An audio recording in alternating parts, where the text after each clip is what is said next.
Une semaine d'actualité sociopolitique qui se décrypte sur ESAE TV. Chers amis internautes, bonjour, bon réveil, bienvenue sur Info de cette semaine pour lequel j'ai convié en plateau Moïse Francis Montcho et les cadres du parti politique Les Démocrates, membres de la cellule de communication de la dite formation politique, directeur adjoint de campagne lors des législatives de 2023. Il sera face à Agapit Napoléon Maforican qu'on ne présente plus, juriste de formation, consultant médias communication, analyste, chroniqueurs politiques. Avec eux, chers amis internautes, nous allons débattre autour des sujets qui ont animé l'opinion publique tout au long de cette semaine, notamment la modification du code électoral et la probable révision constitutionnelle. Avant de retrouver mes invités pour le décryptage, vous connaissez si bien la rengaine, je vous invite à suivre cette pub de l'ESAE. L'École supérieure d'administration, d'économie, de journalisme et des métiers de l'audiovisuel ESAE offre de nouveaux challenges pour l'année universitaire 2023-2024. Étudiantes et étudiants, parents d'élèves nouveaux bacheliers, ESAE, c'est la garantie d'une formation de qualité à des conditions très avantageuses. À Gbedjromede, à Papa, à Boumekalavi Parakou, inscrivez-vous en administration générale, administration du travail et de la sécurité sociale, trésor et finances publiques, impôts, diplomatie et relations internationales, journalisme et métiers de l'audiovisuel, gestion des marchés publics, planification et développement local, sciences économiques, sciences juridiques et toutes les filières des sciences de gestion. ESAE vous offre des bourses, demi-bourses et de réductions pour les premières inscriptions dans toutes ces filières. Waouh! En licence 1, 2 et 3 et en master, bénéficiez jusqu'à 50% de réduction sur tous nos sites. N'est-ce pas génial? Infoline. ESAE Gbedjromede, 3e rue à droite en quittant le carrefour Le Jador pour la BIBE Jéricho ou au plus 229 90 93 65 21 98 98 14 00 à Kpakpa au plus 229 52 88 33 33 à Boumekalavi au plus 229 52 88 44 44 Parakou au plus 229 52 46 12 12. ESAE, l'excellence à un an.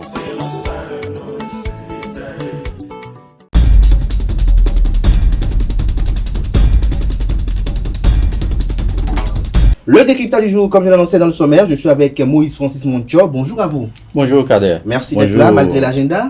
Oui, bonjour Monsieur Agapit, bonjour aux internautes. Je rappelle que vous êtes cadre du parti politique Les Démocrates, membre de la cellule de communication. Bonjour à vous Agapit Napoléon Maforican. Bonjour. Merci Kader, bonjour, de toujours répondre à l'appel quand le besoin se fait sentir. C'est un plaisir et bonjour aux internautes. Ouais. Merci de sauver toujours les émissions. Je rappelle que vous êtes consultant médias communication, analyste, chroniqueur politique.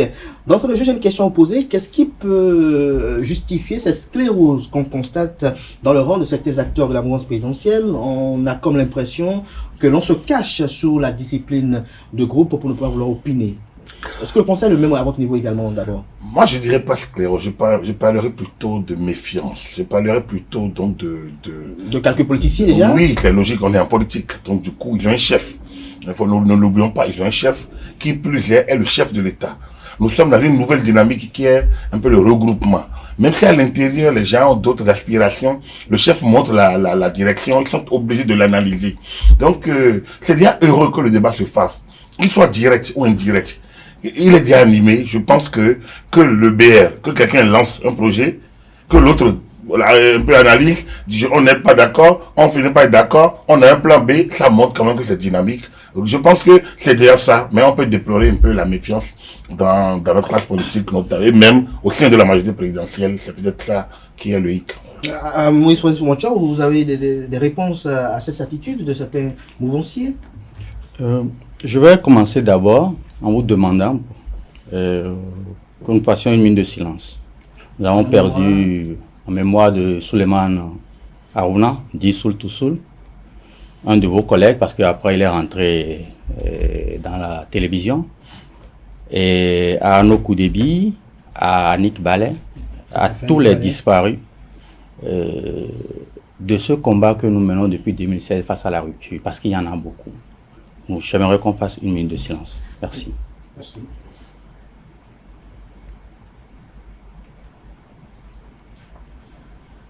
Merci.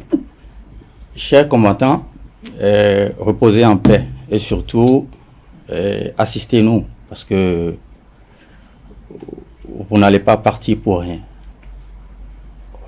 Ce qui se passe aujourd'hui dans notre pays est tellement grave Et quand j'écoute ou j'observe cette litanie des gens de la mouvance, vous savez, moi j'ai pitié pour mon pays. Vous savez, je fais partie d'une lignée des Montchors qui ont mené ce combat-là depuis la colonisation jusqu'à l'avènement de la démocratie. Et on continuera de le mener, ce combat. Parce que notre démocratie, on y tient. Nous avons en face des gens qui ont pour seul projet de société la terreur. Vous pensez qu'ils sont terrorisés, c'est ça? Non, ils terrorisent le peuple. Leur seul projet qu'ils réussissent depuis 2016 à nos jours, c'est tuer, c'est embrigader, mettre en prison des gens, c'est mettre en exil les gens, c'est détruire le business des gens. C'est réviser la Constitution par des soi-disant sachants. Et que cette révision ne puisse même pas tenir une saison de soja. C'est quand même triste. Et l'objectif, c'est normal, parce qu'ils ont honte de s'exprimer. Ils ont vendu leur âme. Vous pensez qu'ils ont honte? Ils ont honte. Parce que j'ai suivi la dernière fois sur la télévision, sur certaines télés, l'honorable Natondé, l'honorable Seibou. Excusez-moi le terme. Si c'est ceux-là, les intellectuels de ce pays, le pays est mort. C'est trop fort ce que vous dites. Ce pays est mort. Parce qu'il y en a qui ont eu plus que le bac dans ce pays-là. On n'a pas tous fait peut-être la série C, mais on a eu le bac. On a eu plus que le bac. Et on a vu avant eux des gens défendre, expliquer. Aujourd'hui, la partisanerie, ça occulte la technicité de nos intellectuels, ça tue l'intelligence. Parce qu'ils ont mis tellement le ventre devant ceux-là, qu'ils n'ont même plus honte. Vous avez reçu le président de la Cour suprême, M. Zizinokwe. Mais cela, il a même parlé de dédoublement de personnalité. Vous savez ce que ça veut dire en psychanalyse? Dédoublement fonctionnel. Ouais. Mais quand tu as un dédoublement fonctionnel, c'est que c'est ta personnalité que tu dédoubles. Ça veut dire que tu es un sociopathe. Je ne dis pas qu'il est. Mais vraiment, il faudrait que les gens se consultent lorsqu'ils viennent parler à la télé. Merci, Maurice Francis Montchor, vous aurez compris. Donc, vous n'y voyez pas une hypocrisie dans la démarche de certains acteurs politiques. Mais c'est de l'hypocrisie, c'est de la peur. Pas ceux qui ne parlent, pas ceux qui parlent, mais ceux qui ne parlent pas. Mais ils ont peur. Qui se réclament parce que c'est un pouvoir de la terreur. Lorsque ils ont peur de quoi? Vous comprenez ce que ça veut dire? Ils ont peur du président de la République. Ils ont peur de la République. À Kabila africain, ils ont vraiment peur du chef de l'État? Donc vous comprenez que je ne suis pas total, je ne comprends même pas, je vois pas la direction que M. Moutchon prend. Moi je ne vois pas la terreur, je vois le débat démocratique, je vois un débat dynamique, je vois que on n'est pas les mêmes. Le dédoublement de la personnalité existe. C'est pas c'est une maladie? Non, du tout. Les psychiatres nous le diront, c'est une maladie. Si on veut faire ce débat, on le fera. Oui. L'homme n'est pas un élément figé. C'est pas un objet, c'est pas un animal. C'est un animal intelligent. Et donc, parce qu'il est intelligent, entre la raison et la passion, il peut moduler et donc se transformer selon les circonstances. Ça veut dire qu'il y a une dynamique. Nous sommes en démocratie. Et en la matière, nous l'apprenons. En la matière, le chef, dans la tradition, est quelqu'un qui imprime la direction. Surtout lorsque certaines situations délicates arrivent. Le président Talon n'a rien inventé. Avant lui, il y a eu le président Yahi, chef de la coalition. Je me rappelle cette réunion en 2011 où il disait aux gens de ça, si vous allez aux élections contre la FCBE, si vous perdez, je vous renvoie. Les maîtres Lionel Abo étaient là au palais ce jour-là. Mais si vous gagnez, bon, je reconsidère ma position. C'est ce qui s'est passé. On a eu les FC2, on a eu la FCBE, d'accord, mais après on a eu d'autres coris. Donc c'est pour dire quoi? Avant lui, on peut remonter. La matière politique est une matière dynamique. Nous sommes en face à une situation aujourd'hui où ceux qui se taisent ne sont pas nécessairement des hypocrites. Mais le chef a montré une direction. Peut-être que tout le monde n'est pas d'accord. Mais il y a une discipline de groupe. Donc du coup, les gens essayent de chercher. Parce que le débat n'avait pas été fait au préalable. Mais ils vont finir par trouver, il n'y a rien qui soit... Alors, rien n'est affligeant. On est dans l'ordre normal des choses, M. Cadet. Dans l'ordre normal des choses, je reste avec vous pour débattre de l'actualité. Alors, les débats qui sont menés au niveau du Parlement le mercredi dernier, comment l'analyse politique l'entrevoit? Il n'y a pas eu de débat. En fait, il y a eu des questions préjudicielles, il y a eu des échanges. Et là, vous voyez déjà ça, c'est déjà normal. Enfin, du point de vue démocratique, c'est déjà heureux qu'il y a eu ces échanges-là qui ont abouti à ce dénouement-là. Donc, avec ça, on peut me dire qu'il y a terrain, il y a plutôt dynamique. Parce qu'en réalité, le problème posé par les démocrates était un problème pertinent. Dans la mesure où ils ont déposé, même si c'est à quelques secondes avant, peut-être que c'est la manière de l'opposer. Sinon, oui, il pourrait dire, bon président, nous avons notre proposition. Ça contient la même chose. On a besoin que vous puissiez, on sollicite un report. Et normalement, les gens devraient pouvoir laisser la commission des lois, regarder le contenu et prendre une décision. Donc, pour moi, bon, après, chacun utilise sa posture pour utiliser les mots qu'il veut, mais j'estime que ce débat était bien et ça a montré je pense que le président de l'Assemblée nationale a bien conduit son débat. L'opposition a bien géré ces opportunités et finalement on a eu une situation qui moi me rassure encore que au-delà de tout, la lueur va finir par devenir, c'est ça la démocratie à mon humble avis. Et puis, donc pour moi ce qui s'est passé à l'Assemblée était totalement normal, c'est ça qui devrait se passer et je salue la qualité donc des interventions et surtout la pertinence du dénouement. Le management du président Louis Vlavounou. Oui, c'est ça que je dis. Et c'est deux, le président Vlavounou, mais l'opposition qui a su tenir ses objectifs. Et ça, je pense que là, ils ont réussi. Francis Monchor, pourquoi avoir attendu le mercredi matin pour déposer cette proposition? Lorsqu'on a été reçu par le président de la République, on lui avait dit qu'on lui revenait. Quand il nous a demandé certaines choses, il a reçu le groupe parlementaire, les démocrates, on lui a dit qu'on lui revenait.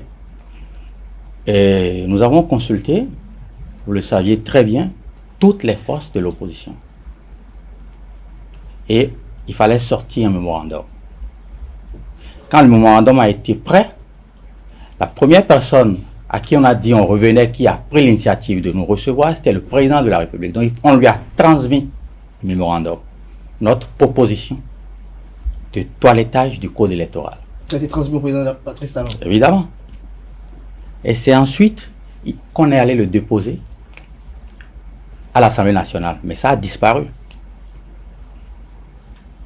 La proposition avait disparu en temps. Ça a disparu. Donc c'est pas le mercredi matin qui était le premier dépôt. Non, le mercredi matin on l'a déposé. Le secrétaire de séance, celui qui fait le truc là, n'annonce même pas qu'on a déposé quelque chose. Le président dit que lui il a appris ça, mais qu'il n'a pas encore lu. Vous avez suivi le débat avec moi. Vous savez, c'est de la ruse. Mais même si on l'a déposé, le jour même, à la plénière même, on dit voilà. Il y a un ordre du jour qui a été établi. Et sur l'ordre du jour, il y a le toilettage du code électoral. Nous avons déposé une proposition de loi sur le toilettage du code électoral. Qu'est-ce qu'on fait? On ne va pas étudier le toilettage du code électoral cette fois-ci et attendre prendre le nôtre dans un mois pour dire on va la réétudier. Non, on juxtapose les deux. Mais pourquoi on n'a pas fait l'effort de déposer bien avant? Non, on a fait l'effort. Vous savez, le travail se fait. Hein. On l'a fait l'effort. Mais nous savions que nous sommes en face de la ruse et de la rage. J'ai une question envers vous, Francis Monchor. Et si par exemple en pleine étude de ce toilettage-là, peut-être en pleine étude, un autre vient redéposer encore une proposition de toilettage du code électoral, est-ce que vous n'avez pas observé c'est un cafouillage à ce niveau? Non, vous savez, quand on dit toiletter, il y a des amendements qui se font. Oui. Ça peut être encore un amendement. Donc il n'y a rien de cafouillage dans ce qu'on est en train de faire. C'est eux qui sont de mauvaise foi. Ça a toujours été fait ainsi. Ils ne vont pas réinventer le fonctionnement parlementaire. Ça existait même avant qu'ils ne naissent. Il y a un règlement intérieur. Mais le règlement intérieur ne dit pas le contraire de ce qu'ils sont en train de dire. Tout ce qu'ils ont raconté hier, moi quand je suis ça, quel est l'avenir qu'on prépare à la nouvelle génération? De venir mentir comme ça? Alors, lorsqu'on prend la proposition du parti politique Les Démocrates, nous allons la décrypter. Qu'est-ce qui est proposé? Non, je pense qu'il faut qu'on vide la question d'abord procédurale. Là, on rentre dans l'interne. Non, on ne peut pas dire que les gens racontent les choses. Je pense que s'il y a ruse, il y a ruse des deux côtés. Parce que le parti Les Démocrates sait bien qu'on ne peut pas déposer le matin et enrôler en même temps avant la plénière.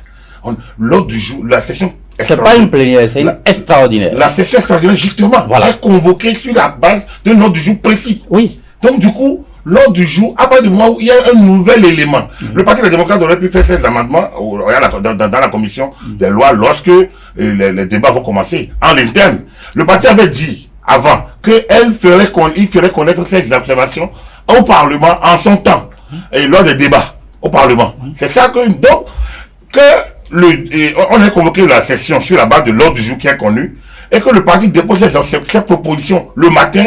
On ne peut pas dire au président que c'est de la ruse, que le président dit je ne connais pas. Le président n'est pas tenu de prendre connaissance des courriers de la matinée avant d'aller en plénière. Les secrétaires parlementaires, l'administration parlementaire n'a pas à interférer dans le travail parlementaire. Donc, ce qui s'est passé le mercredi est normal. Donc, s'il y a ruse, il y a ruse des deux côtés. Et c'est la ruse, elle est démocratique. Moi, je ne pense pas que le mot soit que ça soit quelqu'un. La démocratie, c'est comme du dribble. Le dribble dans le football. C'est que, si vous êtes, c'est pas un truc d'enfant de cœur. Quand le Parti des démocrates a bien calculé pour déposer ça ce matin-là, il sait bien qu'il a un coup à jouer. L'administration parlementaire n'a pas... Donc pour vous, ça a été fait de façon si... Absolument. L'administration parlementaire n'a pas à s'émouvoir. Ça s'est passé normalement. C'est pour ça qu'il dit que le président Vlavonou a évité un piège. Parce que le dénouement attendu, je suis sûr que du côté des démocrates, ils n'ont pas pensé que le président Vlavonou accéderait un peu à cette délégata et renverrait le débat de cette manière. Donc, du coup, ils auraient dit, il y a oh là là, il y a la dictature au Parlement, les gens ne nous empêchent de travailler. C'est-à-dire que ça fait partie du jeu. Moi, je pense que le mot ruse ne gêne plus personne. La ruse, elle est démocratique. La ruse et la rage. C'est-à-dire que si vous vous laissez influencer par la ruse de l'autre ou bien dépasser, ça veut dire que vous n'avez pas la possibilité, vous n'êtes pas qualifié, vous n'avez pas l'âge d'être là. C'est-à-dire qu'en matière d'initiation, si vous vous laissez emballer par la mise en scène, par la cynique, ça veut dire que vous n'êtes pas en mesure de supporter. Donc, pour moi, ruse, le Parlement a évolué, c'est le rôle de la politique. Ils ont joué leur jeu. L'administration, le président Vlavonou a essayé de ne pas tomber dans ce piège. Et donc, tant mieux. Moi, je dis, tant mieux. On peut continuer. Merci à vous, Agapi Nampalma Fréquent. Je suis que, à propos de votre réaction, Moïse Francis Monchor aura bien évidemment envie de répondre. Allez-y. Non, moi, tu savez, moi, je suis pas là pour ça. Et j'aimerais seulement dire que la ruse est certes politique, mais la rage, c'est une maladie. Alors, Moïse Francis Monchor, pour rester dans ce débat, alors, quelles sont les propositions du Parti politique des démocrates de façon sommaire et expéditive? Avant d'aborder ce sujet, il faut aller sur l'essentiel. Nous poser les bonnes questions. Lesquelles, selon vous? Qu'a dit la Cour constitutionnelle dans sa décision 2024, DCC 24001 Oui. du 4 janvier? La Cour constitutionnelle a dit d'abord que c'est irrecevable la saisine de M. Béraud. Secondo, la Cour constitutionnelle dit qu'il y a rupture d'égalité entre les maires qui vont parrainer. Tertio, la Cour constitutionnelle a demandé d'aller toiletter. Quattro, les députés de 2023 sont les parrains, c'est réglé. Donc nous, en tenant compte de ça, quand le président nous a reçus, on a convoqué les experts. Et le bureau politique s'est réuni avec des experts. On a travaillé d'arrache-pied. On a réuni toute la classe politique. Et c'était devant vous, vos caméras étaient là. Et on a décidé, on a travaillé, on a fait un mémorandum. Ça s'articule autour de 3 points. C'est-à-dire que ce sont des nœuds gorgiens que la rupture a mis exprès pour exclure. nous allons demander qu'on saute le quitus fiscal. Pourquoi? C'est l'administration qui donne le quitus fiscal. Mais qui nomme l'administration? C'est le politique. Lorsque l'on sait déjà que le politique, lorsque lui il est en prison, son emprisonnement est qualifié de politique, le politique lorsqu'il a quelque chose, tout est qualifié de politique à son niveau. Pourquoi l'exempter encore Il nomme. C'est pas une exemption, hein. L'impôt est quérable. L'impôt ne doit pas être éliminatoire. Il faudrait qu'on soit clair dans ce qu'on fait. C'est pas parce que je dois de l'impôt que je suis disqualifié pour pouvoir faire. J'ai pas volé, j'ai pas été condamné. Mais ce qui se passe avec le quitus fiscal, c'est qu'on condamne à ne pas être candidat. Il faudrait qu'on comprenne les choses. Lorsque un agent de l'État refuse de vous donner le quitus fiscal, qui est une pièce importante pour pouvoir candidater à une élection législative, communale ou présidentielle, c'est que lui, il vous condamne. Or, c'est la justice qui condamne. Donc, ce n'est pas le rôle du directeur général des impôts. Est-ce que ce n'est pas lié à une volonté manifeste de vouloir quand même avoir pas du tout un modèle comme pas du tout. Lorsque l'on connaît un peu le patrimoine assez holistique. La loi même, ils sont arrivés, ils ont fait une loi où on ne déclare plus son bien à l'entrée comme à la sortie. La rupture l'a fait, cette loi. Donc, à quoi on veut parler de quoi? Personne ne sait ce qu'ils ont et personne ne saura ce qu'ils auront après avoir quitté le pouvoir parce qu'ils ont fait une loi pour ça. Et jusqu'à présent, vous devez dire que c'est comme il faut être honnête. Mais, mon cher, vous connaissez le salaire de nos ministres? Est-ce que vous connaissez, vous pouvez me dire, c'est combien le salaire de nos ministres? Vous, journalistes ici. C'est impossible. Donc, le quitus fiscal, il faut le sauter. C'est le premier point. Le second point, ça concerne le conseil électoral. Parce que la Sénat ne doit pas être un rouleau étrangleur. Vous vous rappelez, on a parlé de la caducité des résultats bureau de vote par bureau de vote. En plein match, on vous dit, vous ne pouvez pas faire une réclamation. Ah oui, il m'a cogné, je ne veux pas dire ça, non. On ne le dit pas. Ils l'ont montré, ça a été fait. Vous avez oublié, sûrement, les fautes mineures qui éliminent d'office ceux qui ne sont pas couverts par le pouvoir en place. Donc, on doit enlever ces rouleaux d'étranglement. Le troisième point, c'est la Sénat, c'est ça? C'est pas supprimer la Sénat. Oui. C'est mettre en place un comité ad hoc, d'accord, qui est composé de 2 membres de l'opposition, 2 membres de la mouvance, d'un membre de la société civile, Oui. d'un membre de la société civile Oui. et de magistrats Oui. qui est nommé par le corps des magistrats. Donc tout ça là, on a proposé ça. Les propositions sont là et on a donné ça à la presse. Au finish, Oui, le troisième point, c'est lequel selon vous, le troisième point? le troisième point, c'est ce qui concerne la décision de la Cour constitutionnelle. La décision de la Cour constitutionnelle est importante. Laquelle?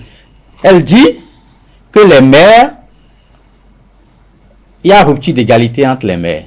Mais le problème qui se pose pour qu'il y ait l'égalité, c'est qu'il y a certains maires de 2020 qui sont légitimement là pour parrainer, et d'autres, parce que face à l'installation, ne pourront pas parrainer. Donc, il doit aller corriger ça. Donc, nous, on a proposé pour rallonger les dossiers, de dépôt, candidature, études de dossiers, là, de 60 jours.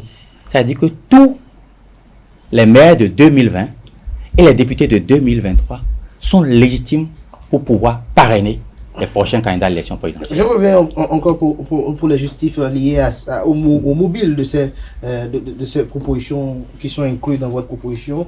Agapit Napoléon Fréquent, vous avez suivi tout à l'heure, Moïse Francis Monchok qui a détaillé un peu l'essence, même si je peux le dire ainsi, de la proposition des démocrates. Qu'est-ce que vous en pensez? Je voudrais d'abord citer l'auteur qui parle que le droit est pour le mérite et le succès pour l'intrigue. Le droit est pour le mérite et le succès pour l'intrigue. Je le dis par rapport à la ruse et à la rage. hein, parce que l'expression ne doit pas avoir peur en politique. Tant que l'éthique, il y a une petite, tant que les lois, les procédures le permettent, les occasions le permettent, chacun use de ses moyens. L'essentiel est que ça se joue dans un cadre donné. Le droit est pour, est pour le succès. Et donc, alors, je dis cela parce qu'il disait que la ville était une maladie, oui, pour l'animal. Mais lorsque l'homme enragé, c'est l'homme déterminé qui se met un peu dans l'action avec beaucoup de combativité. Donc, j'aime son ironie. Avec beaucoup de combativité. Et non, donc un homme n'est jamais enragé, il n'y a pas de rage à l'homme. Bien, en fait, ça c'était pour la digression. Oui, si on rentre dans le fond, on va perturber un peu. On est encore dans les procédures. La question que moi je me pose toujours au niveau de la classe politique, c'est on mélange le débat. Et depuis janvier que la Cour constitutionnelle a sorti sa décision, ce qui m'énerve, enfin, ce qui m'intrigue et me dérange, c'est justement qu'on n'arrive pas à ordonner le débat, à donner une orientation normale. Selon vous, elle devrait avoir quelle orientation? La première, c'est de régler ce que la Cour constitutionnelle a demandé. C'est-à-dire que la décision de la Cour constitutionnelle est claire. C'est la question de la légalité. C'est la question de l'égalité à rétablir au niveau des maires élus en 2020. Est-ce que c'est eux ou ceux de 2026? La Cour a dit, comme le parrainage n'a pas été encadré par le législateur, je lui renvoie le débat, sa copie, pour qu'il ordonne la problématique pour qu'il y ait une égalité entre les maires qui doivent parrainer. Étant entendu que selon moi, Cour constitutionnelle, les députés, leur question est réglée, c'est ceux de 2023 qui parrainent. Pour moi, dans la décision, c'est ma lecture que je fais et je voudrais que d'autres prennent la même décision et me disent qu'il y a une autre lecture. Je suis peut-être, moi j'ai fait l'école nouvelle, donc on n'a pas fait du latin, j'ai pas fait de truc, l'école nouvelle, discipline, travail. Donc je suis ordonné à la matière pour comprendre un texte simple comme celui-là. Quand on a dit ça, après au niveau politique, on peut avoir une autre lecture des choses, ou une autre volonté. Mais au moins qu'on acte ce que la Cour a demandé. Donc première chose, qu'on essaye d'abord d'acter ce que la Cour a demandé. Et en prenant le code électoral, et en réglant les deux questions, la problématique du parrainage et l'autre, lors de la reprise des élections de duo président, vice-président, qu'on règle ces deux, on envoie à la Cour constitutionnelle. On dit, ben, nous, en réglant cette question, on estime qu'il y a encore d'autres sujets qui méritent que nous retouchions à la Constitution. Et donc, ils ouvrent leur débat sur la Constitution quand ils veulent, et ils peuvent faire tout leur débat possible. Ça, c'est pas moi, c'est eux les parlementaires, ils en ont le droit. Ensuite, nous devons revoir le code de fond en comble. Les questions qu'ils posent sont les questions des démocrates. C'est leur préoccupation. Il y a d'autres. Moi, j'estime personnellement, en tant qu'expert électoral, que dans le contexte de 2024, on ne peut plus avoir un conseil électoral comme on a. Non seulement on ne peut plus l'avoir, non, dans la attends, est-ce qu'un ingénieur peut aller opérer des gens? Est-ce qu'un médecin peut aller dire du droit? Mais il y a des experts, il y a des administrateurs électoraux formés par l'université. Mais pourquoi on va avoir un conseil électoral de politique? Donc pour moi, il y a toute une problématique autour de l'organisation des élections qu'il faut ouvrir. Pas peut-être dans la foulée de 2026, parce qu'on a raté déjà, après les législatives de 2023, on a raté d'ouvrir le débat. Donc il faut mettre le débat sur la table. À mon humble avis, la direction générale des élections suffit. Maintenant, lors des élections, il y aura des comités ad hoc des opposants, enfin, des participants aux élections. Donc il faudrait dire que les gens déposent les dossiers très tôt. C'est pas à 50 jours, c'est même à 90 jours. Pour permettre qu'on mette en place un dispositif des candidats qui surveille le dispositif entièrement, associé au travail de la direction générale des élections, relève les irrégularités, saisisse la Cour constitutionnelle pour pouvoir. Donc là, en la matière, ceux qui sont candidats aux élections surveillent ça organisé. Voilà moi la lecture. Donc la direction générale des élections, à mon humble avis, suffit. Ça, ce n'est qu'un aspect de la chose. Je pourrais aller plus loin sur ça, mais la question n'est pas là. Donc les démocrates ont fait leur proposition parce qu'ils estiment que les gens vont ouvrir le débat au Parlement, nous on fait nos observations. Mais à mon humble avis, est-ce qu'on y est déjà là? Moi je ne sais pas, et ça ce n'est pas aux démocrates que je pose la question. Moi c'est à tous les parlementaires. Pourquoi on ne peut pas déjà s'entendre sur un ordre, répondre à la Cour constitutionnelle clairement, Ce qui veut que ce soit les gens de 2026. Peut-être qu'ils estiment qu'il faut régler cette question une fois pour toutes. Non, il n'y a pas de... On ne peut jamais régler une question des hommes une fois pour toutes. On ne peut jamais les régler une fois pour toutes. Donc, il faut ouvrir le débat et essayer de regarder les perspectives. Pourquoi on veut retoucher à un article 153 qu'on a créé en 2019 pour régler les questions transitoires et qu'on a commencé par utiliser depuis 2020 avec l'élection? On a dit que les maires élus en 2020 sont ceux qui sont en place jusqu'en 2026. C'est bien dit dedans. Que les députés élus en 2023 seront ceux qui seront en place jusqu'en... Et ils auront 3 ans.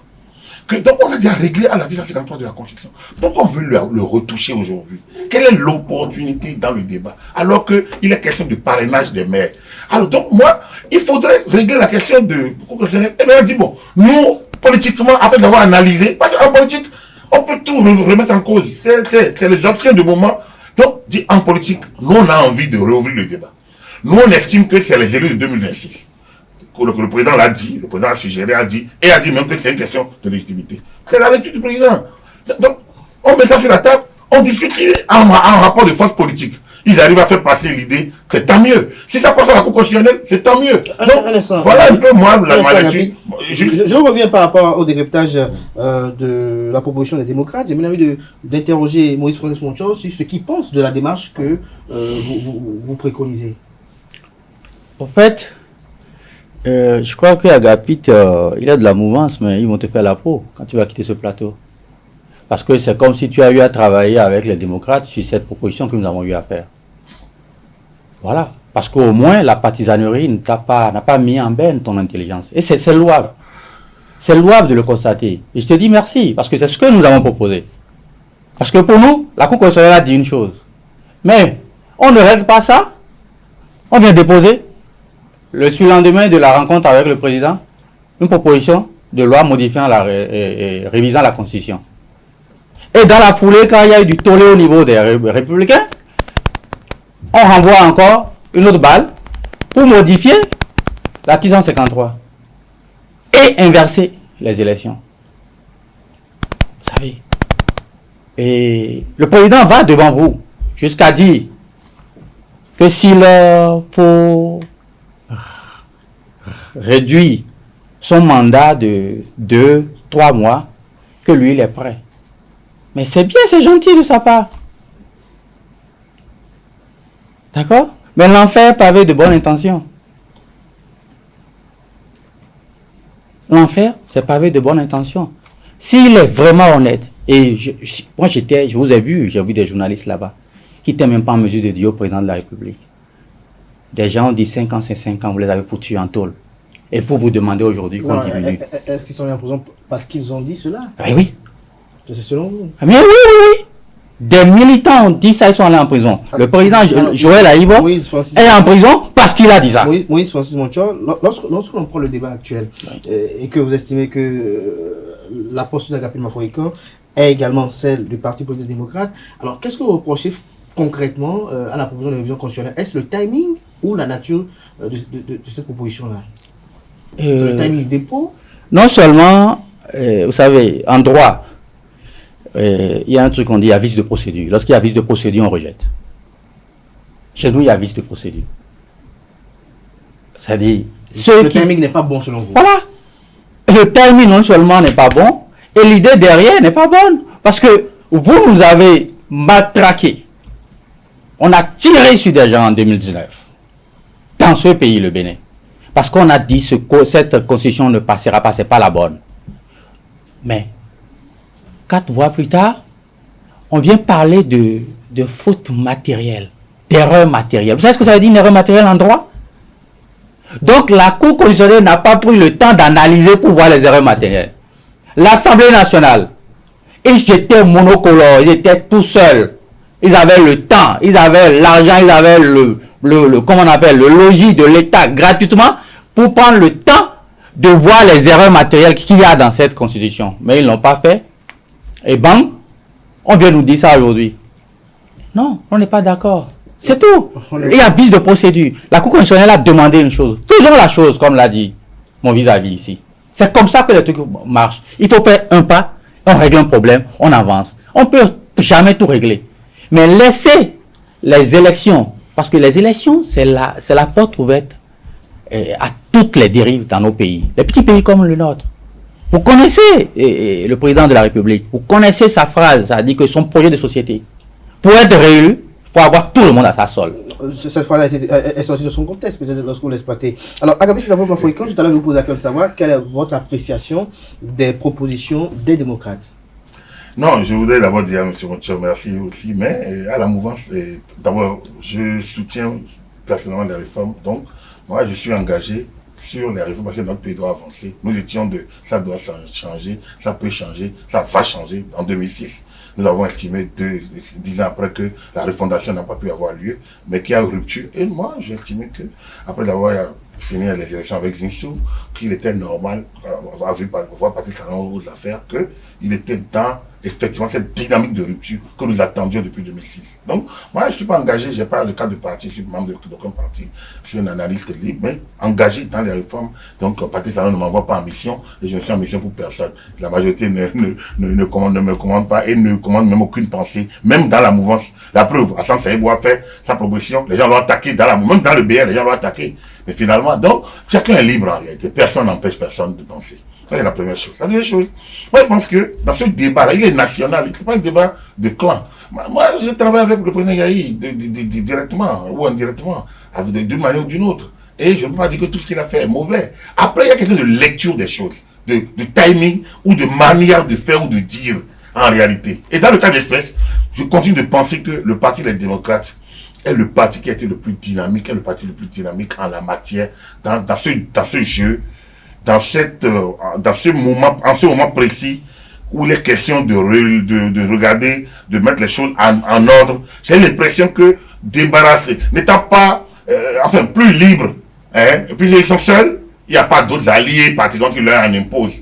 Donc du coup, ils sont plus libres et tout au moins dans la dynamique d'action, ils sont beaucoup plus proactifs que les partis de la majorité présidentielle. Vous avez demandé pourquoi ils sont timorés au départ, on a trouvé des raisons. Donc, au niveau de la majorité présidentielle, je pense qu'il y a une certaine situation. Je pense qu'il faut mettre un peu d'ordre, comme je le dis.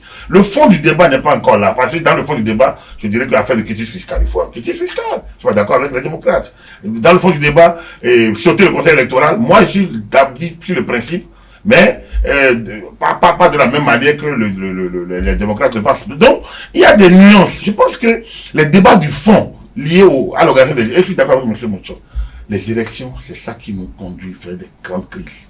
Donc, si on peut s'entendre pour avoir un minimum de démarches sur lesquelles on peut se contrôler, je suis sûr qu'on va faire des avancées. Or, on a l'impression peut-être que tout le monde préfère les gens préfèrent qu'on aille à pas de charge et on se trompe. Donc, en la matière, je pense que leur proposition, il y a des éléments pertinents, il y a des éléments qui sont d'ordre politique. Et c'est au Parlement que tout ça peut se jouer. Moi, je ne suis pas au Parlement. Donc, si je donne mon avis, c'est que effectivement le code électoral est perfectible. Il n'appartient pas à la Sénat, pour moi, par exemple, de mettre les PV à la disposition des candidats. Mais si la méthodologie que moi je pense était vraiment mise en œuvre, c'est que le conseil électoral doit disparaître pour céder place au forum des candidats, un truc comme ça, un truc où ils sont là, ils font le suivi. Et donc, ils ont tous les documents. Ça veut dire que les PV, ils doivent avoir une copie pour leur structure. Donc, chacun doit l'avoir. Ça rejoint d'une certaine manière. Mais vous voyez, tout ça, il faut l'analyser tranquillement et faire peut-être des simulations pour savoir est-ce que c'est faisable, est-ce que ce n'est pas faisable. Donc, ce n'est pas sur un plateau qu'on va le dire de manière brutale, comme je suis en train de le penser. Eux, ils ont réfléchi sur leur projet. La mouvance doit pouvoir réfléchir. Oui. D'ailleurs, l'Union progressive, le renvoi dit qu'ils ont un plan B. Donc, il va falloir peut-être qu'on lise ce que l'Union progressive veut faire. Mais je dis toujours, il faut répondre à la Cour constitutionnelle. Ne pas le faire. D'abord, il faut clarifier. Répondre à la Cour constitutionnelle, c'est qu'on ne doit pas ajouter quoi que ce soit. La Cour a déjà jugé la révision de 2019, le code électoral de 2019. Donc, elle a dit dans sa décision, elle a déjà jugé. Mais ça n'empêche pas que s'il y a de nouveaux éléments, dans les nouveaux éléments, elle a estimé que c'est la question de l'égalité entre les maires qui doivent parrainer et la reprise des élections au niveau, donc, une cohérence à établir entre des articles constitutionnels et de côte. Voilà ce que la Cour a dit. Ajouter autre chose, c'est aller contre quelque chose que la Cour a jugé. Maintenant, les députés ont l'initiative de loi. Ils peuvent prendre l'initiative d'un nouveau code électoral après avoir répondu à la Cour. Alors, la démarche qu'ils ont d'entreprendre, je pense qu'elle est bancale parce qu'elle ne suit pas l'ordre normal des choses. Et donc, même les propositions de les démocrates, à mon humble avis, viennent un peu pour dire, bon, ça, c'est un nouvel amendement. Il faut séparer la réponse de les injonctions de la Cour constitutionnelle du pouvoir régalien législatif que l'Assemblée nationale a d'avoir un nouveau code électoral. Il faut bien regarder les choses, sinon, et c'est en regardant les choses qu'on peut analyser vraiment de manière plus pointue les propositions des uns et des autres. Oui, Francis Monchol. Vous savez, pour toiletter un code électoral, il faut une majorité simple. Ils l'ont. Mais s'ils font tout ce cinéma-là, c'est parce que le mal est ailleurs. Leur objectif est ailleurs. Le mal est ailleurs ou leur objectif est ailleurs? Leur objectif est ailleurs. Là où ils veulent aller, ils le savent. Quand le chef de file de la majorité, président de la République, se lève et dit que lui n'est demandeur de rien, qu'il n'aimerait pas qu'on touche à une seule virgule de la Constitution. D'accord? Alors que il aurait dû dire le code n'est pas bon, toiletter le code, comme l'a dit la Cour constitutionnelle. Tout simplement. Mais il le dit que lui n'est pas demandeur. Personne ne lui a pris la carte de si on veut réviser ou pas. Mais ce sont ces gars qui ont déposé. Seibou. Excusez-moi le terme, voilà, Seibou. Ah ouais, voilà, c'est un érudit. Il est tellement intelligent que lui, ça, il a pris le papier, il a rédigé un projet de loi de révision de constitution sans que son groupe parlementaire ne soit informé, sans que ça ne soit étudié au sein de son parti. 2 jours après avoir rencontré le président de la République. Mais non, qu'on arrête de nous prendre pour vraiment des gens qui ne sont pas allés à l'école. Je le répète, on a eu plus que le bac C. On a eu à faire des études ailleurs. Dans des démocraties, on a vu comment ça se passe. Donc, il faudrait qu'on soit assez clair dans ce qui se fait. L'objectif est ailleurs. Et lorsqu'il vous dit ça à vous, des journalistes, d'accord, il faut lui poser les questions pertinentes, Monsieur le Président. Je ne sais pas si... Vous n'étiez pas dans la salle. Et... Non, ce qu'ils ont monté, on a vu. Hein. J'en ai discuté avec certains journalistes. Mais bon, la peur, le risque de ce qui se passe à Sika TV, ce qui s'est passé à la galerie du Golfe, c'est cette épée de Damoclès qui est sur la tête de tous les médias dans ce pays-là. Donc, si vous vous taisez, ils vont vous le faire. Posez les bonnes questions au président de la République. Posez les bonnes questions à la mouvance. Ils veulent la révision de la Constitution. C'est leur objectif, c'est l'ultime objectif. C'est la révision de la Constitution. Parce que si c'est que le code électoral, ils n'ont pas besoin de nous. Ils ont la majorité simple pour le faire. D'accord? Mais leur révision qu'ils veulent faire du code électoral, je vais aller loin. Ils savent qu'ils vont le faire.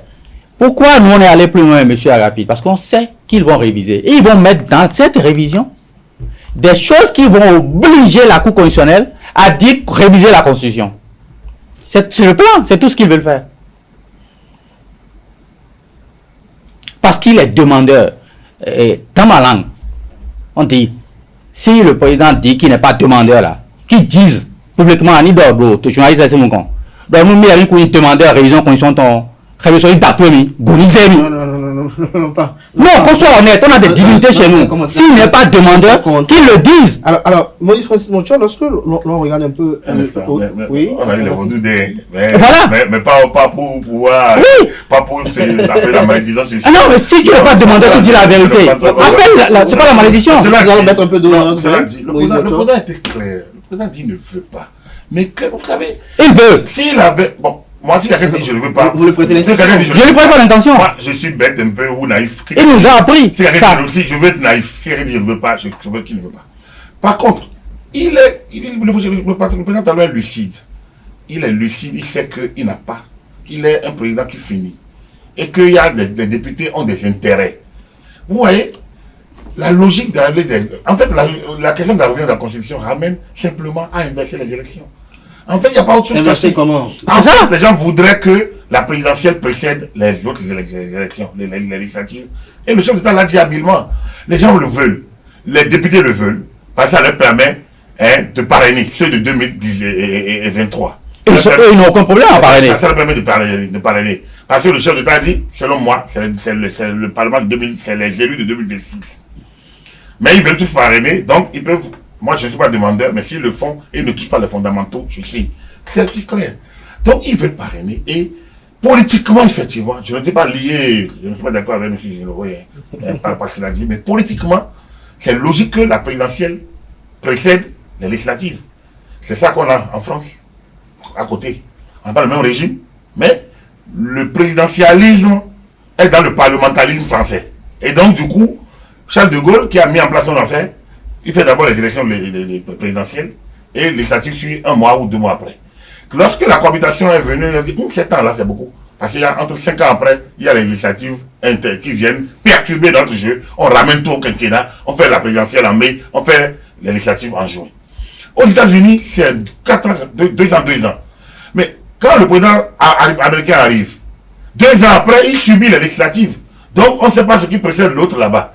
Parce que tu viens d'abord, et lors des élections générales, que ce soit présidentielle, cantonale, régionale, tout ça là. Mais 2 ans après, il y a des élections de midterm qui ne sont pas présidentielles. C'est dire quoi? 2019, ils auraient dû y penser. Maintenant, ils tentent de se rattraper. Je trouve que le moment n'est peut-être pas le meilleur, mais s'ils arrivent à le faire, c'est tant mieux. C'est pour dire que pour moi, je ne pense pas qu'il y ait d'autres idées cachées qu'une volonté d'inverser, qui est aussi légitime. Mais il se fait qu'ils ont déjà marbré dans la 153 l'essentiel de la procédure histoire de aller jusqu'aux élections de 2026. Est-ce que la Cour va leur tolérer d'aller plus loin? Je ne sais pas. Ce serait dommage que la Cour leur donne acte. Ensuite, la Cour ne dira jamais réviser la Constitution. Je peux rassurer M. Moutchou. La Cour ne dira jamais réviser la Constitution. Voilà. Alors, Moïse, bonjour, quelle est votre opinion dans ce débat-là de présidentielle avant législative, élu de 2026, habilité à parrainer? Au niveau des démocrates, quelle est votre position par rapport à tout ceci? Selon vous, est-ce que vous aussi, vous estimez cohérent que ce soit peut-être les élus de 2006 qui parrainent, ou ce 2023, est-ce que la présidentielle doit se faire avant les élections législatives communales? Je vais vous poser une question simple. Non, je sais pas qui les pose. Oui, mais je vous pose une question à vous tous ici. Vous avez un enfant et vous voulez un parrain, et c'est l'enfant de votre frère qui naît le lendemain que vous prenez pour parrain. Il va lui apporter quoi? Qu'est-ce qu'il connaît? Un nouveau-né? On peut parler de légitimité. Donc pour nous, ce sont les élus de 2020 pour les maires et les députés de 2023 qui sont légitimes pour parrainer. Ça a été encadré. Pourquoi on a amputé de 1 an les mandats des députés? Pourquoi on a donné au maire actuel 6 ans? C'est pour l'alignement.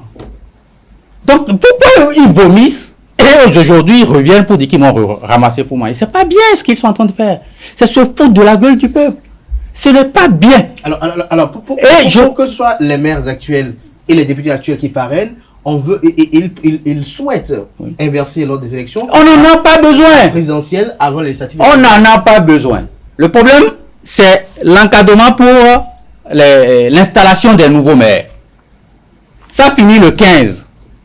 Le dépôt, la clôture de dépôt finit le 5 février. L'autre finit le 15 février au Grand Masse. Allongeons ça jusqu'au 15 février. Ça veut dire que les anciens maires ont le droit de parrainer. Ils sont légitimes même pour parrainer. C'est tout. C'est un truc de date qu'on bouge.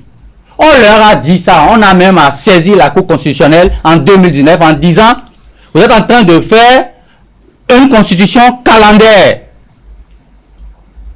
Ils ont bien calendrier dans la constitution. C'est dangereux, on leur a dit ça et ils nous ont déboutés. Mais le fait de mettre les dates dans la constitution, ça ôte quand même une prérogative au chef de l'État, c'est celui de convoquer le corps électoral. Mais non, laissez, c'est tout le président qui convoque, c'est l'État qui paye les élections. Donc le reste, c'est du pipeau. Il ne faudrait pas qu'on joue à ce mot. Maintenant, on dit inverser la présidentielle. Depuis 91, je veux qu'un rapide me dise quelle est l'élection qui a eu lieu avant, depuis 91 jusqu'à nos jours. Peut-être que certains estiment que l'erreur provient depuis 91. Parce que vous croyez que ceux qui ont fait cette constitution de 90-91 là, vous savez, on n'aura plus de cadre de ce niveau-là. Avec ce que je vois là, on n'aura plus de cadre de ce niveau. Non, on n'en aura plus. Parce que ceux-là ont pris en compte les réalités sociologiques, culturelles et culturelles du Bénin. Pas évident. Je vais vous donner des enseignements. Il y a des limites. Vous avez suivi beaucoup de commentaires. Vous avez suivi par exemple ce qui s'est passé. Vous avez suivi ce qui s'est passé au niveau du suppléant, que l'autre est nommé ministre, et après on le dégomme. Le ministre qui était déjà ministre, qui a déjà bouffé ministre, revient et dit je veux prendre mon poste. Vous avez vu ce qui s'est passé à Yaoundé où est Romain? Non, c'est des trucs que les constituants de 91 ont pris en compte. Donc, ce n'est pas nécessaire. On a mis dans notre constitution un truc qu'on appelle les ordonnances. Parce que nous sommes dans un régime présidentiel fort. Donc, lorsque l'Assemblée nationale qui vient n'est pas de la mouvance, le président fait des ordonnances. Mais est-ce qu'à ce moment-là... Et pourquoi on l'a fait? Est-ce qu'on n'a pas qualifié le chef de l'État de dictateur? Mais non! C'est pour les mesures exceptionnelles. Mais non. Vous allez tout le temps avec les ordonnances. C'est les mesures exceptionnelles, c'est pour ça que nous sommes en démocratie. La démocratie, c'est de parlementer, c'est de négocier, de trouver un consensus. Il faut qu'on trouve un consensus. Il faut qu'on trouve un consensus, la plupart du temps. C'est pour ça, même aux États-Unis, où on a inversé, où les présidentielles sont avant les législatives. Mais qu'est-ce qui se passe? Il y a blackout régulièrement là-bas. Et le président est obligé de négocier. Il est obligé de laisser certains trucs de son projet et de prendre d'autres de l'opposition pour que le blackout, on sorte du blackout. C'est ça l'essence de la démocratie. C'est négocier, c'est trouver le consensus. Merci à vous, Francis Monstior. On aura compris. Agapit, on revient. Alors, la problématique, ce qui crée quand même la polémique aujourd'hui, c'est la volonté d'inverser lors des élections. Parce que lorsque les élections seront inversées, c'est cohérent. On n'a pas besoin d'inverser les élections pour que les élus de 2020 et de 2023 parrainent la présidentielle. Et merci. Je suis totalement d'accord avec M. Montior. C'est-à-dire que la révision de 2019 a opéré une dynamique vers les élections générales de 2026, une dynamique à laquelle on ne saurait soustraire les élus actuels. Et c'est pour ça que l'alignement, le caractère exceptionnel les maires sont élus pour 5 ans. Les conseils communaux, c'est 5 ans. Alors, ça veut dire qu'ils n'ont pas de légitimité. C'est qu'ils n'ont même plus la légitimité d'1 an de plus. Normalement, la 6e année serait illégitime. Si. Les élus de 2023, les députés, c'est 5 ans. Normalement. Donc, ça veut dire que normalement, c'est 2028. On les a déjà limités, les empêcher d'aller plus loin, c'est pas normal. Lorsque les choses n'ont pas de 2026, et c'est là que moi je suis un peu déçu par la majorité et par la qualité des cadres qu'on a au niveau de n'importe comme l'UPR. Je suis un peu déçu parce que le chef d'État, lui, est aux affaires. Il peut avoir des volontés. Mais c'est à eux d'expliquer, de faire une fiche, de dire bon, maintenant, il y a des postures politiques. Lorsqu'ils s'entendent sur la posture politique, alors ils assument leur débat politique. Moi, regardez Macky Sall, même si on peut lui reprocher ce qu'il a fait, mais il assume. On peut après le condamner pour dire que tu as fait parjure, mais il aurait assumé son forfait. Moi, j'estime que politiquement, on ne doit pas avoir peur d'agir. Mais quand on agit, il faut dire j'agis politiquement dans cette cadre. On ne peut pas, il ne faut pas qu'on tourne la loi. Quand vous avez un droit personnel, il n'y a aucune légitimité. Il ne faut pas frapper ce droit de légitimité. On a dit les élus parrainent. Mais est-ce que vous êtes élu? Si vous êtes élu, c'est que vous devez parrainer. Il n'y a pas de légitimité. C'est vous qui décidez. Vous êtes un élu. Et donc, pour ces élections générales, le maire de 2020 est le maire qualifié pour parrainer. C'est conçu comme ça au départ. Pour les élections pour les députés de 2023 sont les députés qualifiés pour parrainer. Maintenant, si en cours du jeu, politiquement et au regard des attentes, moi je n'ai pas de position bloquée. Il faut que les gens l'assument. Nous, on avait pensé, mais au regard de nouvelles données là, nous voudrions désormais. On va au Parlement, les rapports de force vont jouer. La Cour constitutionnelle qui est juge, si elle dit c'est bon et on avance.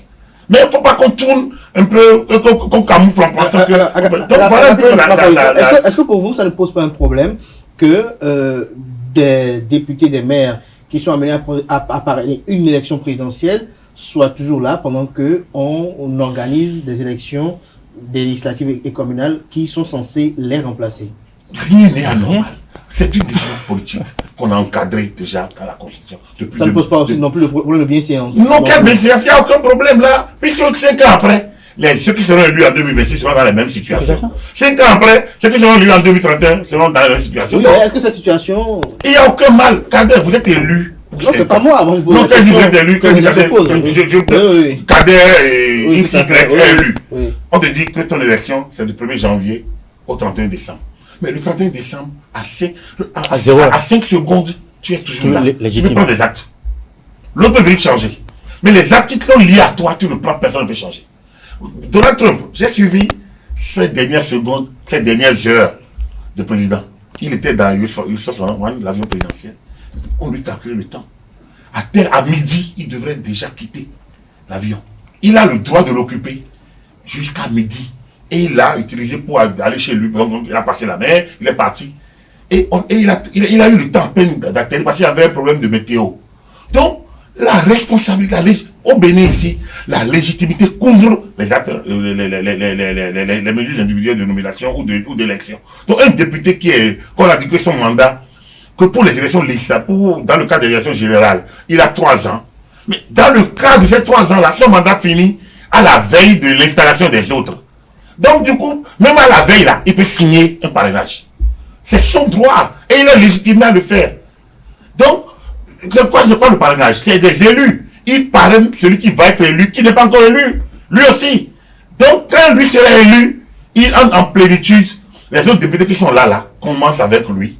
Les nouveaux députés, les nouveaux maires, commencent avec lui. Et à la fin du mandat, ceux qui sont habilités, si un nouveau président arrive en 2026 et qui est encore candidat pour 2031, qui est le mieux placé pour le parrainer si ce n'est pas les élus de 2026 qui sont là en 2031?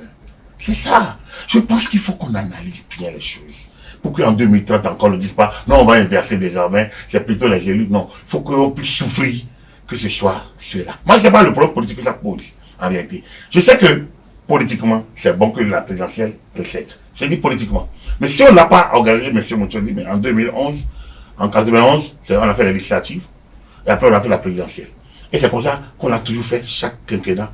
C'est que comme les législatives, c'est 4 ans, on s'est retrouvé en 2011, on s'est retrouvé à coïncider les deux.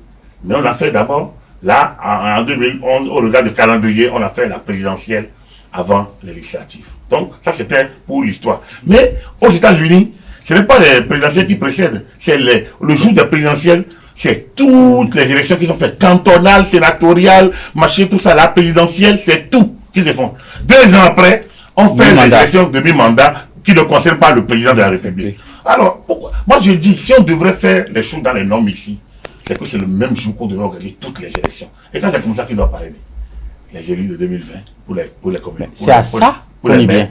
Les élus de 2023. Fait tout le même jour? C'est la réforme. C'est ça qui aurait dû. Non, mais c'est la réforme qu'ils ont eu à faire. Ils veulent que 2026 n'est que la transition et qu'à partir de 2030, c'est-à-dire que les élections qui vont suivre, on allait organiser toutes les élections. L'idéal aurait été ça. Le même jour. Oui. L'idéal aurait été ça.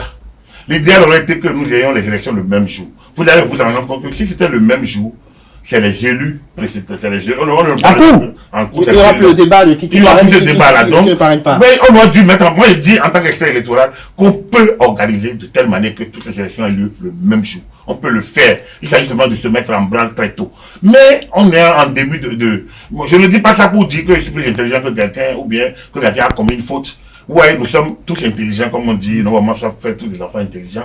Et c'est vrai que ceux qui sont aux affaires, c'est eux qui décident.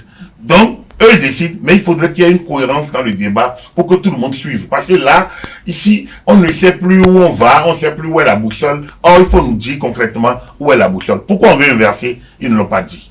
Il faudrait qu'on nous dise clairement. L'histoire de régime présidentiel, régime, non, ça n'a rien à voir avec l'inverse. Donc ça, ce n'est pas du tout. Ils ont justifié pourquoi. Alors, Francis Moïse Moutio, nous sommes pratiquement à la fin de ce débat. Dites-nous, quelles sont vos espérances pour l'année prochaine?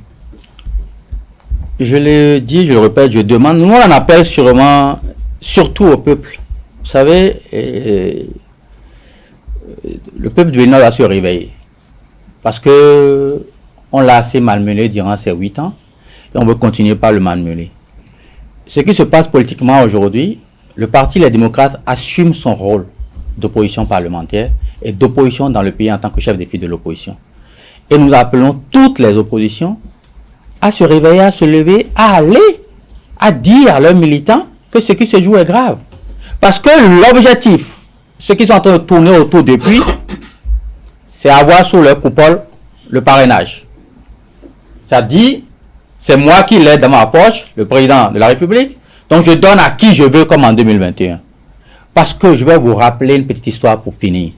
Le président s'est octroyé 45 jours en plus de son mandat parce qu'ils nous ont vendu qu'on veut aligner tous les mandats pour organiser une élection générale. Mais à la grosse surprise, badaboum, on décale de quelques mois celui des présidentielles. Donc non, il faudrait qu'on soit cohérent. Et j'en appelle au peuple béninois, j'en appelle aux journalistes, d'accord, de faire les débats, de poser les bonnes questions aux gens de la mouvance. Parce que ce qu'ils sont en train de faire devant, ce qui se prépare, c'est pour répéter les scénarios de 2019, de 2020, de 2021. C'est-à-dire quoi? Tuer le peuple béninois. Donc nous appelons le peuple à se réveiller, à suivre les armes du Sénégal et que la communauté internationale suive de près ce qui se passe au Bénin. Nous, on a déposé nos propositions, notre loi de proposition pour le toilettage du code électoral. Ça a été clair et net. On aimerait que ça soit pris en compte et qu'on passe le débat. Merci pour que le Bénin gagne. Moïse Francis Moncho, Agapit Napema-Foïko, lundi prochain, quelles sont vos attentes? Non, moi, c'est même avant lundi prochain. Moi, je souhaiterais que la majorité parlementaire, voire même présidentielle, le moyen de Bénin est sorti. C'est cohérent. La Renaissance nationale est sortie. C'est cohérent. Je pense que la majorité présidentielle doit aussi se parler. Et même moi, même lundi là, ils doivent même repousser. Donc, à mon humble avis, si j'ai un petit conseil, c'est de repousser, de ne pas faire cette plénière-là. Et que les gens se parlent, qu'il y ait une boussole. Rien n'est, en fait, on n'est pas, en fait, la chose est aussi simple que ça. Qui discutent entre eux. En fait, quand on dit, à Modana, il le président m'a dit quoi. Donc, là, le truc est là. Faut pas qu'on aille à côté. Pourquoi on ne répond pas d'abord au désirata de la Cour constitutionnelle? On le dit. Première chose. Ensuite, qu'est-ce qu'on veut faire? On va aller aux élections. Pourquoi on veut inverser? On veut inverser, c'est possible? Alors, donc, expliquer dans un mémorandum ou dans une déclaration, voilà la démarche. Pour moi, toute démarche politique expliquée est possible. Il suffit maintenant qu'elle rejoigne la configuration politique du Parlement constitutionnelle pour que validée par la Cour constitutionnelle. Après, l'opposition peut dire, je suis d'accord, je suis pas d'accord. Comme l'a dit M. Mocho, pour amender le code électoral, pour changer le code électoral, on n'a pas besoin de majorité qualifiée. Donc, ils peuvent aller à tout moment. Donc, ils peuvent même dans le même document répondre à la Cour constitutionnelle, mais changer aussi un nouveau code électoral et envoyer les deux documents à la Cour constitutionnelle pour dire, bon, là tu as dit ça, on l'a fait. Voilà maintenant le nouveau code qu'on te propose. Et dans le nouveau code, ils mettent ce qu'ils ont envie de mettre. L'opposition va parler, mais ils vont voter, puis ils ont la majorité. Moi, je pense qu'il faudrait que la majorité présidentielle, je dis présidentielle, je n'ai pas dit parlementaire, se parle. Et qu'au niveau parlementaire, les gens fassent un peu. Je pense qu'il y a une cacophonie entre l'UP et le BR au Parlement. Et qu'on ne nous embrouille pas avec l'affaire de l'égalité, la légalité, la légitimité. C'est embrouillamini. Il n'y a pas ça. Il y a uniquement question de l'égalité à régler. Maintenant, s'ils veulent, ils prennent un nouveau code et ils mettent dedans tout ce qu'ils ont envie de mettre. Et on aura compris. Merci. Franchement, il faudrait qu'on nous allège le débat, sinon les démocrates, ils vont trouver de gré à moudre et ils vont emballer comme début 2019. On n'est pas dans la configuration de 2019 du tout. Et le chef de l'État, je pense qu'il faut lui donner acte. La conférence de presse était très claire. Il appartient à la majorité parlementaire et présidentielle d'en tirer acte, d'en tirer les conséquences et de nous conduire vers des élections plus apaisées. Merci à vous, Agapit Napema-Foïko. Merci pour cette conclusion. Je rappelle que vous êtes consultant médias communication, juriste de formation, analyste, chroniqueur politique. Vous étiez face à Moïse Francis Moncho, cadre du parti politique d'opposition Les Démocrates, membre de la cellule de communication de la dite formation politique. Vous avez été directeur adjoint de campagne des élections législatives 2023 organisées au Bénin. Merci à vous également pour le sacrifice de ce matin. Merci à vous, chers amis internautes, pour également le temps sacrifié pour suivre cette émission. Merci à tout un chacun. On se retrouve demain dimanche pour l'invité. On retrouve une fois encore le président Abraham Zizidoukoui.